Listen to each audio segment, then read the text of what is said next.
I've always said these Appalachian mountains were in my bloodstream, a legacy from my grandfather in Boone County, West Virginia.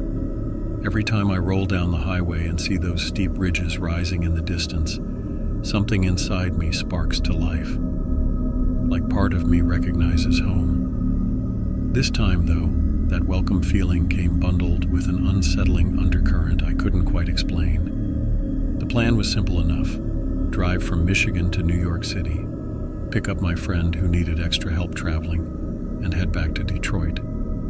I'd done cross-country treks before, so I didn't expect anything beyond the usual long-haul hassle. The first few hours were honestly too quiet. I got pulled over in Ohio for a busted headlight, and even though the trooper was polite, my nerves still buzzed the rest of the night. The idea of sleeping in my car at a rest stop sounded okay at first, but every shuffle of footsteps outside made me sit up and peer into the dark. Eventually I dozed off, but it was a half-baked sort of sleep that left me feeling ragged. By mid-morning I was back on the road, cutting through Pennsylvania and drinking in the misty peaks off in the distance. Something about those valleys always puts me on edge and at ease all at once, like I belong there. But I also know the land can turn dangerous without warning. The hours ticked by, traffic thickened, and soon I was in the sprawling chaos of New York City.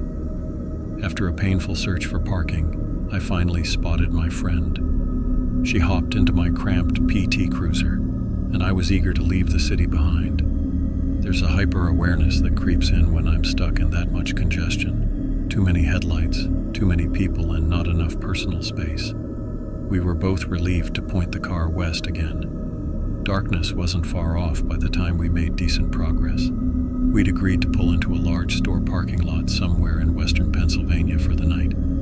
Somewhere bright enough and busy enough that we wouldn't feel vulnerable. That's where things started getting weird. I rolled into a Walmart lot that was mostly empty except for a handful of cars clustered near the entrance. But parked a little too far out were two vehicles that gave me a sour feeling. Dark-tinted windows, engines idling like they were waiting on something. I tried to wave off my own paranoia, but every time I glanced over, one of the cars seemed to shift closer. My friend noticed it too. She nudged my arm and whispered, "Is it just me, or are they edging toward us?" Her voice was shaky, and it confirmed I wasn't imagining things.